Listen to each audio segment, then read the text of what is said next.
Olá, está no ar o podcast Kiron. Meu nome é Renata. Meu nome é Henrique e aqui nós vamos ajudar você, que é médico de qualquer especialidade, a faturar 20 mil por mês ou mais, sem ter que dar plantão e ainda tratando o teu paciente como um todo.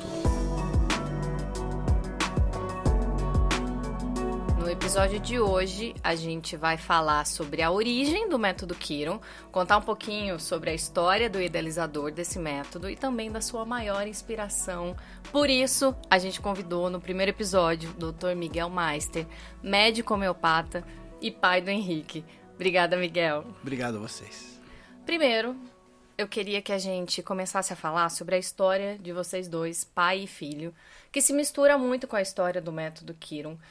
Porque eu sei que vocês seguiram o mesmo caminho, é um caminho que não é comum na medicina. Digamos que são caminhos estranhamente parecidos.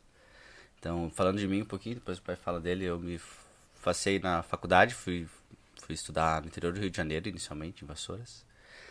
E depois transferi aqui para a PUC de Curitiba e segui a trajetória normal, como médico normal de hoje em dia. Com aquela ideia de que se não sair da faculdade e não fizer uma residência, parece que meio que não vale, né? Parece que não vale nada.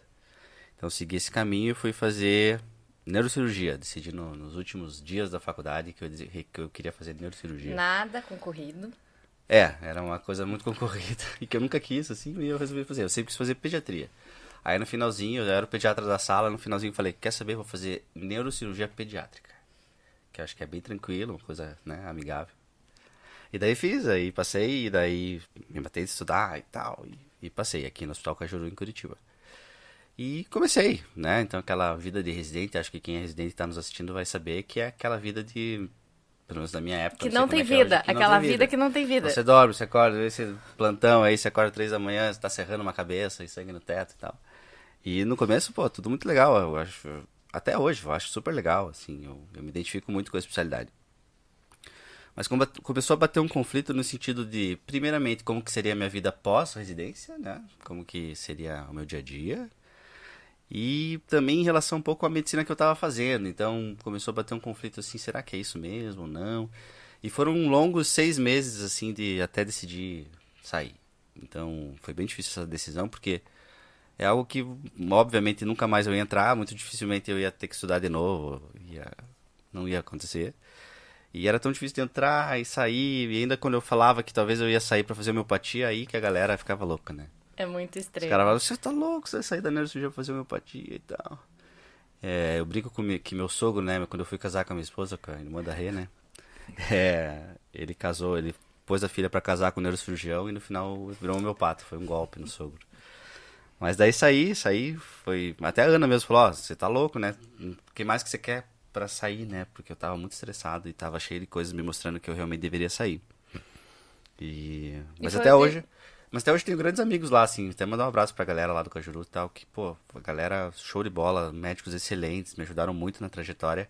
E são ótimos profissionais, assim, né? Não é porque é um conflito meu que não é o dele, que é o deles. Então, acho que são ótimas pessoas. E foi uma história e decisões que você acompanhou. Você acompanhou o seu pai e Miguel vendo o filho tomando o mesmo caminho e decisões de entrar. Eu não sei nem se ele estava muito consciente, assim, depois que a gente percebeu que essas coisas eram parecidas, mas não sei se o pai na época percebeu as inúmeras coincidências dessa trajetória.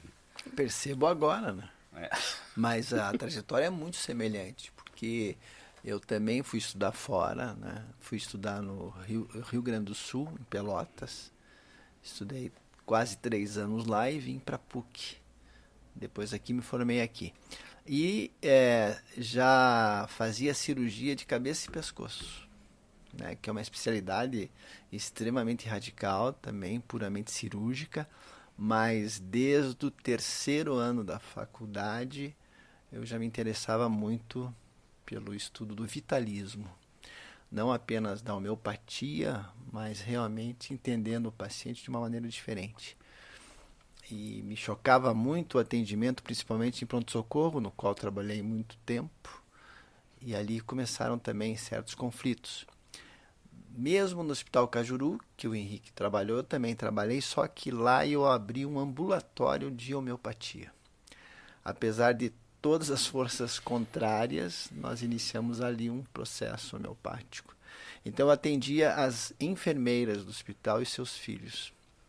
Eu atendia no final do meu plantão, 1 hora, 1 hora e meia, e de repente isso se tornou 2 horas, e de repente se tornou uma fila muito grande, e de repente os clínicos do hospital começaram a não gostar muito disso, porque eu, na verdade, não era clínico, eu era cirurgião e não tinha nada a ver com a especialidade. E daí foi nessa hora que eu me decidi fazer só homeopatia. Daí foi um caminho também pedregoso, né? Difícil.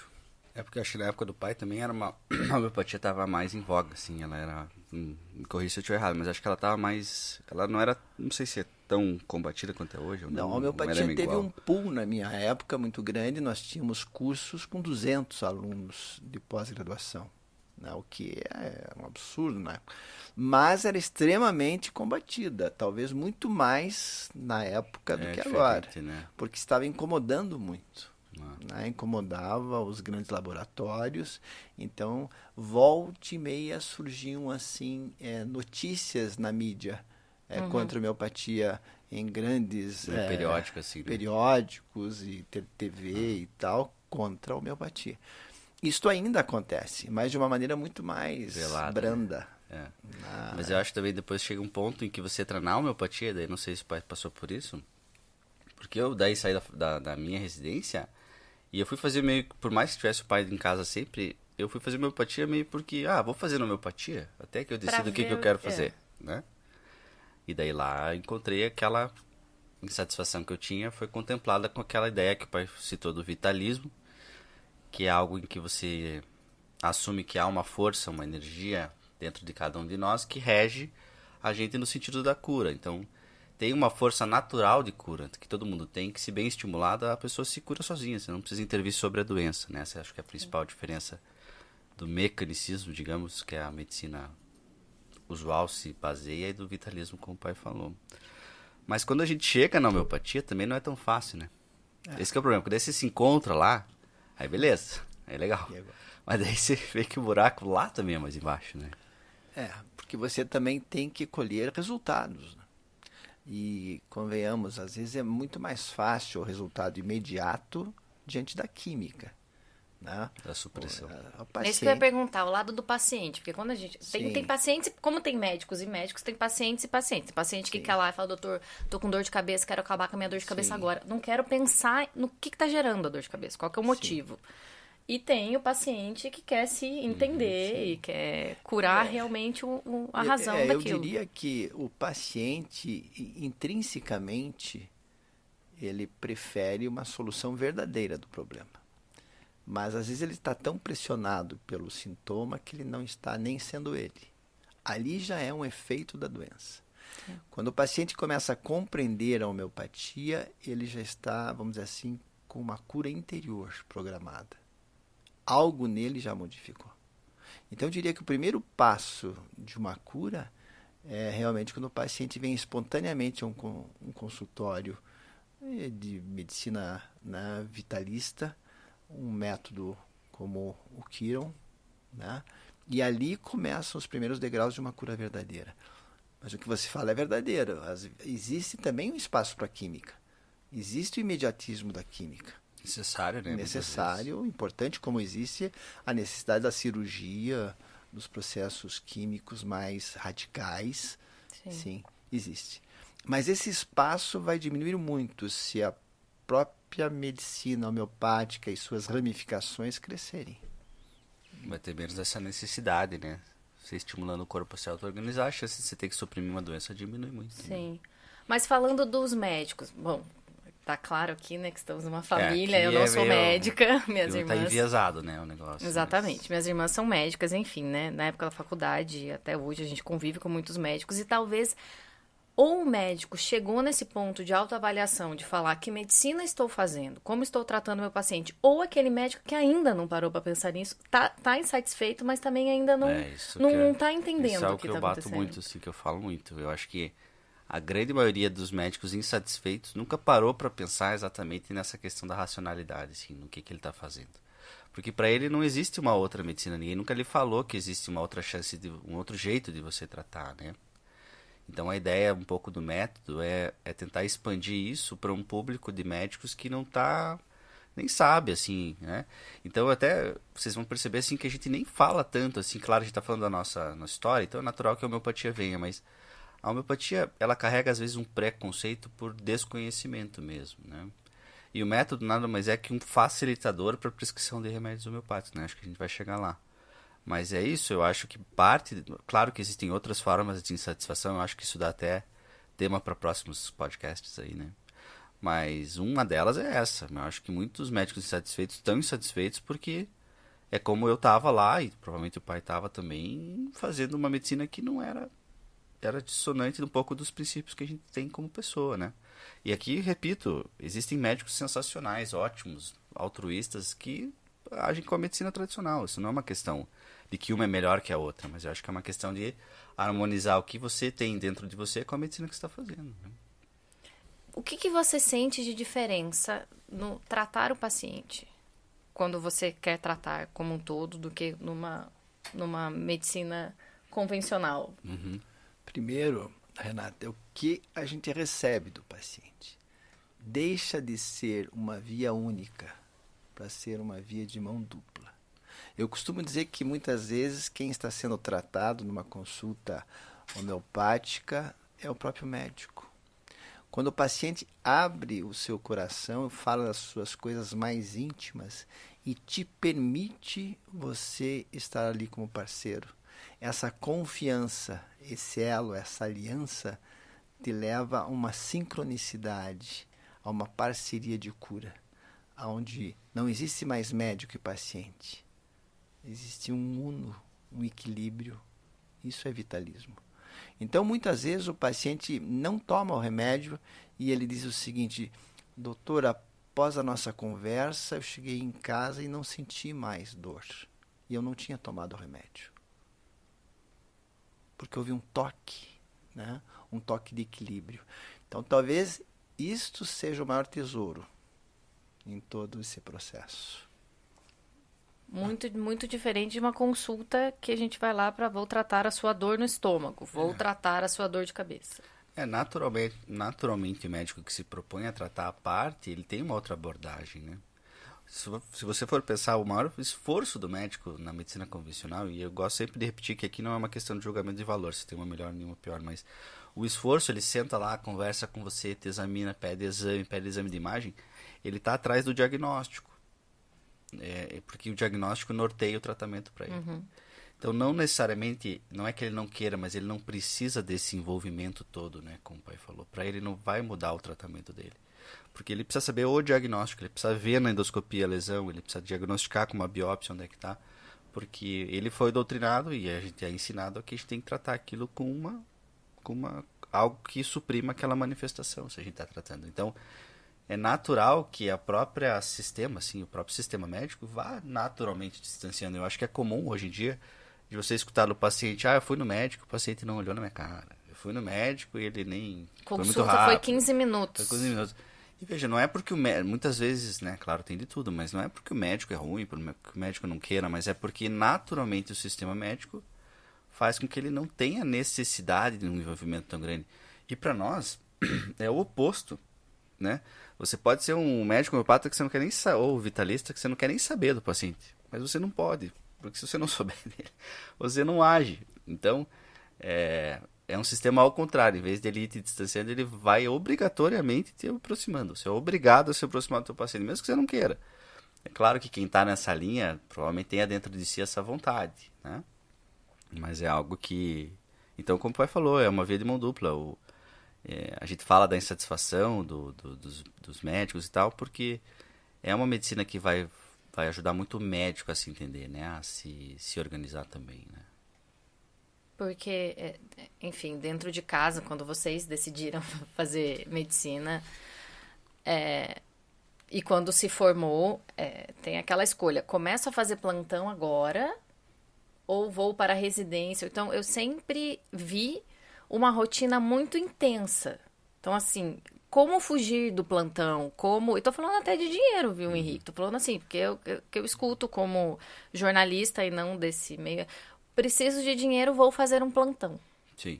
Acho que isso não tem muito como escapar, assim. Se você tem essa necessidade do dinheiro, o plantão é uma coisa que te dá o dinheiro na hora, assim, ou um pouco tempo depois, né? Agora, é natural que chegue um momento em que você meio que não aguenta mais fazer, né? Ou que você começa a se satisfazer, porque no plantão você vai exercer aquela medicina que talvez não esteja alinhada com o que você gosta, né? Então, o que parte um pouco da ideia do método é você propiciar alguém que está nessa fase começar a trilhar um caminho em paralelo para que chegue um momento em que ele não precise ficar lá, né? E eu acho que o médico satisfeito naturalmente vai ter portas mais abertas ou vai ter um consultório particular que vá mais para frente, inclusive em relação ao faturamento mesmo. Se o médico está insatisfeito com si mesmo, com a medicina que faz, o esforço que ele vai ter que fazer pro consultório dele vingar ou faturar é muito maior se ele estiver alinhado, né? Então, é muito menos esforço você estar lá fazer uma consulta longa e tal, se você está sentindo que aquilo está fazendo bem para o paciente, do que você está pela grana, simplesmente. Não que ela não seja importante, ela é super importante. Eu falei aqui no começo que um dos objetivos é fazer com que o médico que não precisa dar plantão e ganhe uma grana. E eu acho super importante. E aqui há um caminho com esse final da frase que é importante, que é tratando o paciente como um todo. Então, se você já tem essa propensão a sentir que talvez essa medicina vitalista te acolha mais e você está nessa insatisfação tanto do consultório quanto do plantão, eu acho que talvez aqui a gente possa te dar um meio para você juntar essas duas coisas e iniciar no teu consultório. Talvez até no início junto com o plantão, né? Então vai ao meio tempo e daqui a pouco você vai progredindo para conseguir ficar só com um lado. Mais satisfatório tanto para você quanto para o teu paciente, né? E talvez seja uma insatisfação que não seja geracional, né, Miguel? Você vê, você sentiu isso na sua trajetória de neurocirurgia para homeopatia, o Henrique também. Então, quer dizer, não é a nova leva de médicos que está insatisfeito agora. Não é isso, né? Acho que não. Acho que isso vem desde sempre, né? E eu não sei até que ponto é uma falha do ensino médico, da faculdade, não nos expor a isso, porque eu acho que eu entendo que é difícil também, né? Você propor, assim, uma medicina super diferente lá, né? Com outras bases. Mas acho que essa insatisfação vem desde sempre, vem de muito tempo, né? É uma insatisfação que, no momento, a gente percebe também, né? Diante do que está acontecendo, essas pandemias, né? Essas hiperviroses, essas superbactérias, o que nós realmente estamos propondo para os próximos anos? Uma medicina química continuada, cada vez mais potente e destrutiva, ou uma medicina vibracional? Os músicos vão me entender nesse momento. Quando temos um instrumento, né, desafinado, e nós, por vibração, colocamos um diapasão do lado. E automaticamente se afina aquele instrumento. Então, o futuro da medicina vai ser vibracional, com toda certeza. E esse método agora simplifica o processo vibracional homeopático, dando condições em menos tempo a um acesso desse método. Para mim, o tesouro desse método é a rapidez e a possibilidade de acesso de mais pessoas. Então, os que estarão aqui nessa dimensão vão poder sentir essa mudança de parâmetros da medicina. Sair da química e ir para a vibração. Esse é o momento. Acho que por ressonância, né? O pai falou ali, então é como se uma coisa puxasse a outra, né? Por ressonância. Uma medicina muito mais física, né? Ou biofísica do que química, né? Provavelmente seja esse o futuro. E eu ia perguntar das vantagens, já foi dito, mas eu fico pensando, é uma dúvida que eu como leiga tenho, e eu acho que os médicos que estão ouvindo ou assistindo a gente também vão ter, eu sou especialista, eu sou gastro, como é possível? Como que eu vou conseguir colocar esse método de ter uma visão mais holística, de atender o paciente como um todo, se no meu dia a dia eu trato a especialidade? Eu acho que daí entra um pouco voltando àquela história, onde um pouco surge o método no sentido assim, de que eu, pai, obviamente, a gente também fez a mesma escola de homeopatia, né? Que é ótima, por sinal. Mas ali a gente percebe como é complexo essa medicina vibracional, no sentido assim, vamos entender que cada pessoa teria uma frequência e eu tenho que achar entre 6.000 frequências disponíveis nos remédios a frequência dessa pessoa. Então, essa junção entre achar uma frequência e a que precisa ser ressoada a ela no sentido da cura, ela é uma ciência muito complexa. E eu acho que não é por acaso que tantas linhas e tantos métodos existem dentro disso. E tantos médicos que se propõem a fazer isso, fazem um curso longo lá, uma pós-graduação, não exercem depois a homeopatia, no caso, um exemplo. É muito comum porque ela é muito complexa. Então, o que começou a acontecer foi que eu comecei a perceber, falei, cara, não é possível que seja tão difícil você prescrever alguma coisa, né? Tem que haver um jeito.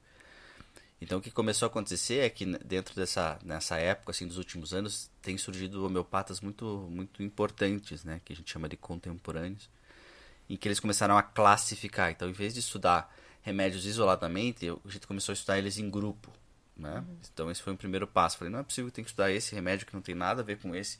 Por que não estuda isso junto, né?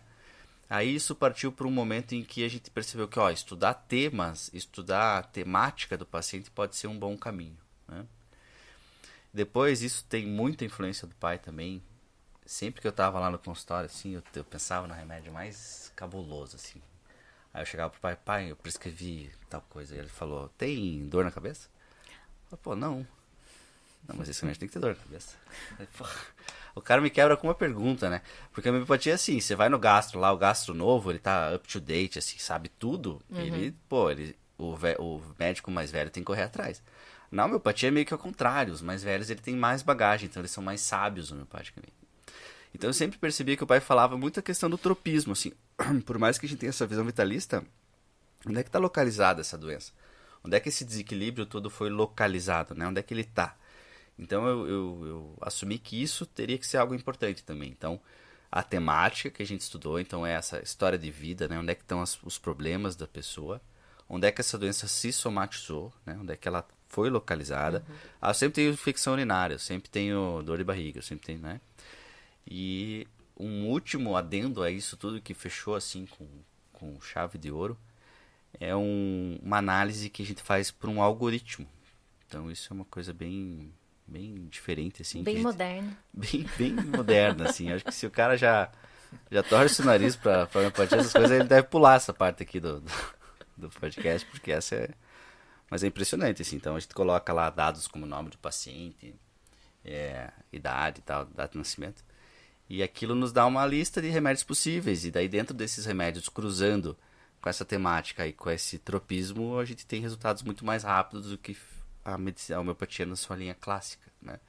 E isso me acendeu a ideia de que, eu acho que desse jeito, com um médico de qualquer especialidade, como você falou com o gastro e tal, tendo uma base inicial das leis homeopáticas que são fixas, não são mutáveis como a medicina tradicional, ele pode prescrever. Ele não precisa deixar, ele pode fazer a consulta que ele já faz.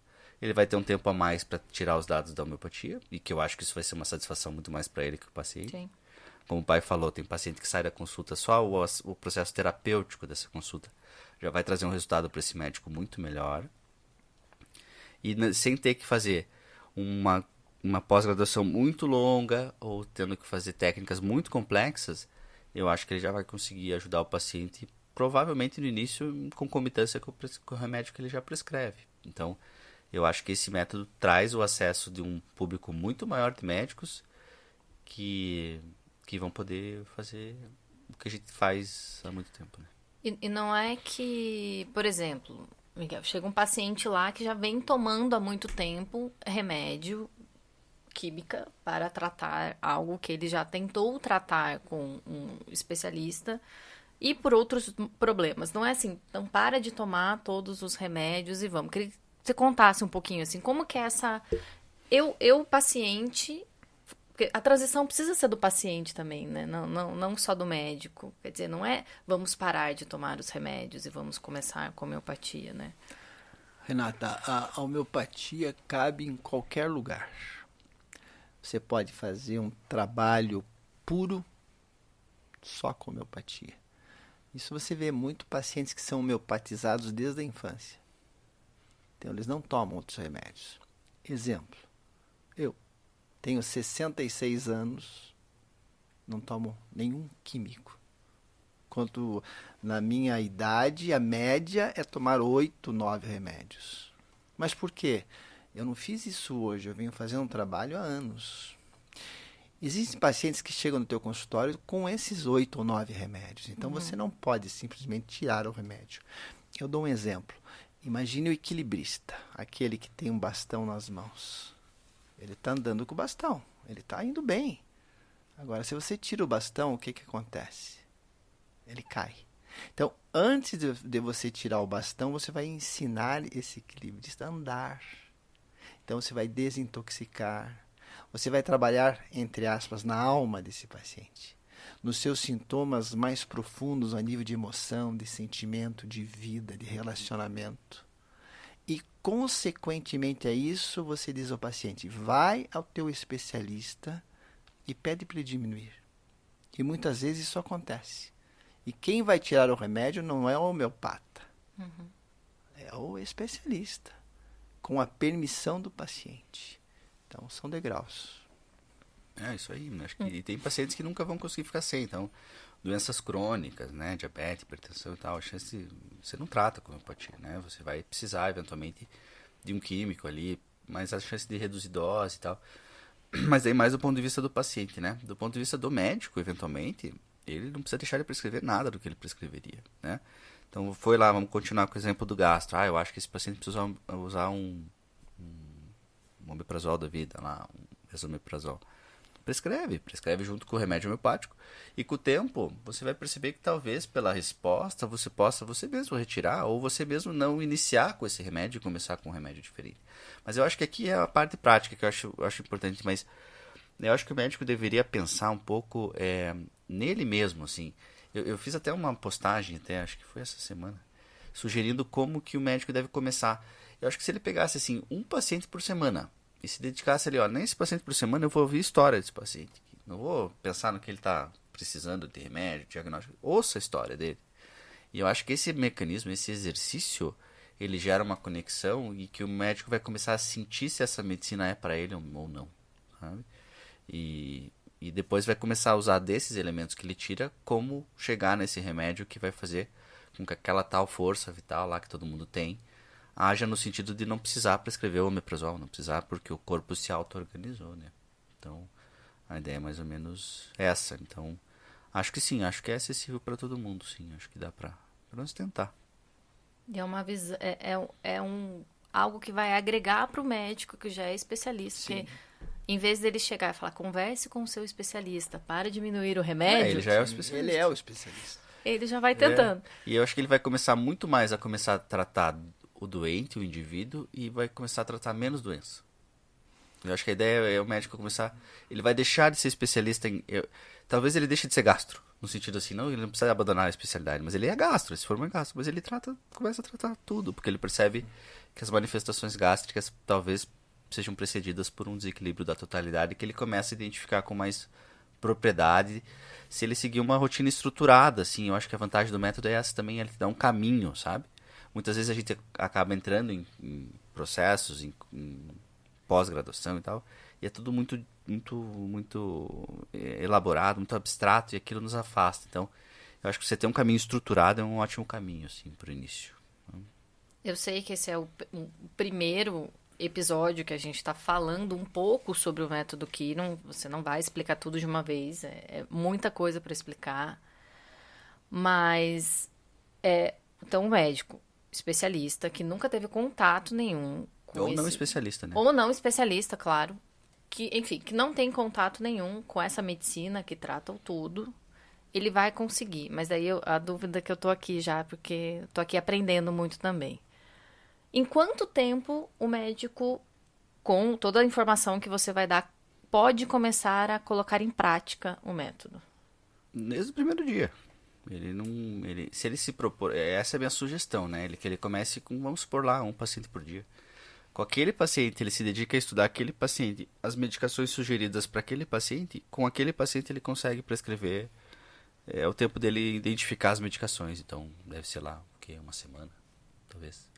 Então, claro, ele tem uma clínica baseada 100% nisso, talvez... Veja, de maneira alguma eu digo que esse caminho seja um caminho fácil. Eu não acho que seja um caminho fácil, que é um método milagroso, que você vai estudar lá 3 semanas e vai dar tudo certo. Acho que não. Mas é um caminho estruturado, é um caminho possível se você tiver vontade. Agora, respondendo a tua pergunta, eu acho que ele consegue logo no início, com as bases ele já consegue prescrever. E é legal também que é um método muito prático, assim. A gente tem um programa em que as consultas e os ambulatórios são semanais, então a gente está sempre em contato com o paciente e vendo tomada de caso, isso ajuda muito. É interessante que eu lembrei aqui, quando eu trabalhava no hospital e já fazia homeopatia, e os plásticos tinham um grande problema nas cirurgias, principalmente de nariz, em que havia um inchaço muito grande e havia equimoses, aquelas manchas roxas que se formavam, o paciente parecia um panda, né?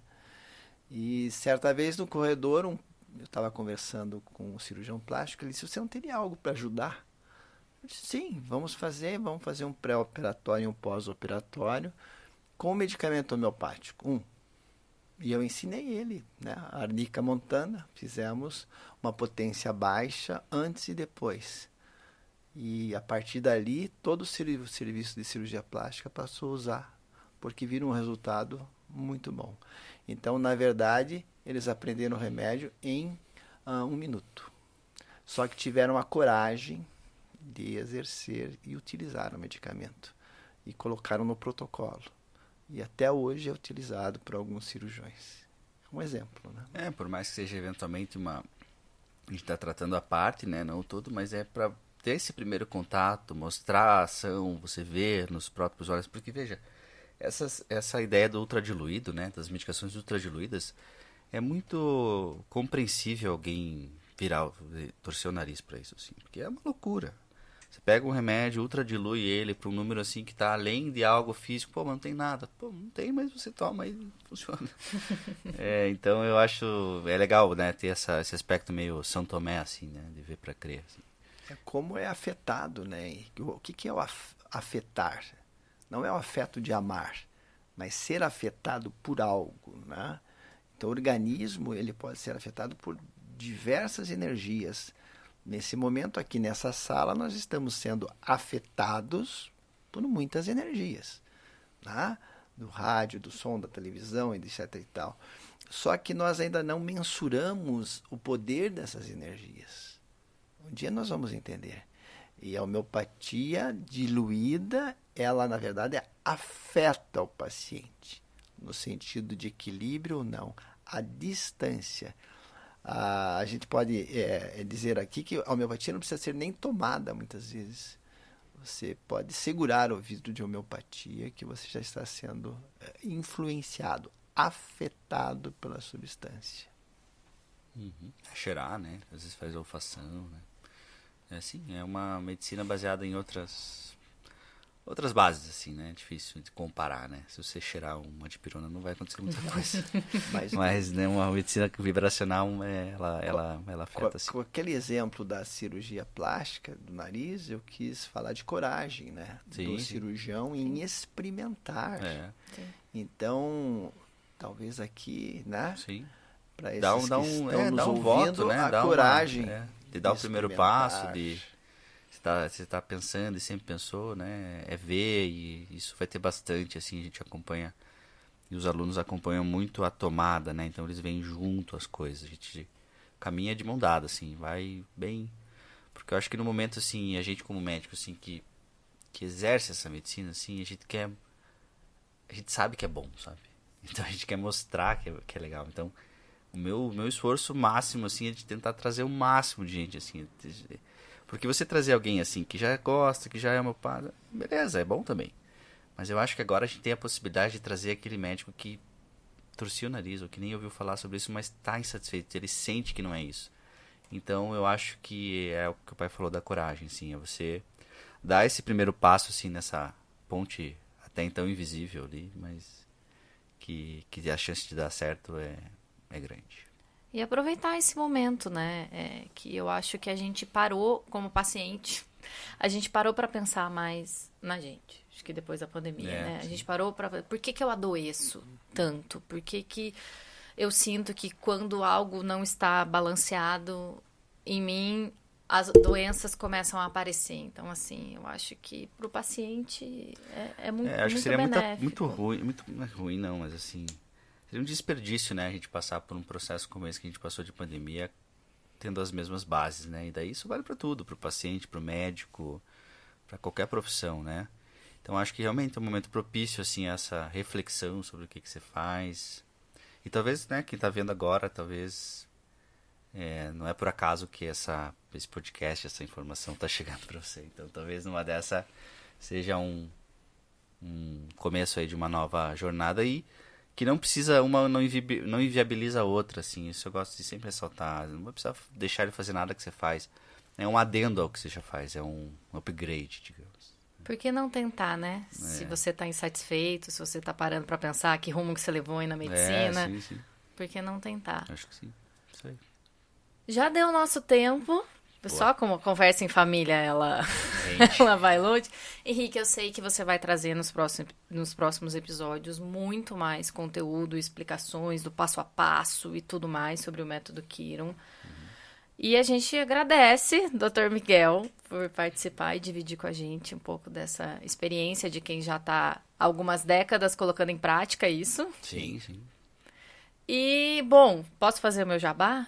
Pode fazer. Eu queria só pedir pro pessoal, né, quem quiser sugerir algum tema ou ficou com alguma dúvida, acha a gente lá nas redes aí, vocês vão ter nas descrições aí, vocês acham, né? E daí nos comentem lá que a gente vai correr atrás e trazer. A gente tem vários convidados aí que eu já conversei que devem vir. Se vocês tiverem sugestão de convidado, pergunta. A gente está sempre à disposição para esclarecer ao máximo. E novamente agradecer ao pai pela disponibilidade. Eu simplesmente obriguei ele a vir. Eu que agradeço. Mas ele falou bem. Eu que agradeço. Foi Muito bem, obrigado Obrigado pela a você. oportunidade. Valeu.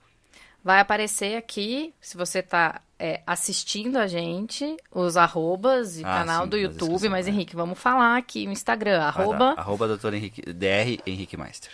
E no YouTube, canal... Henrique Meister. Beleza.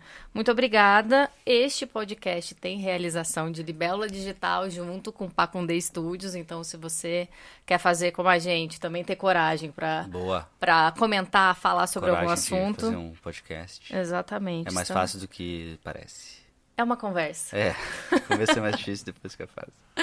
Obrigada e até a próxima. Obrigado.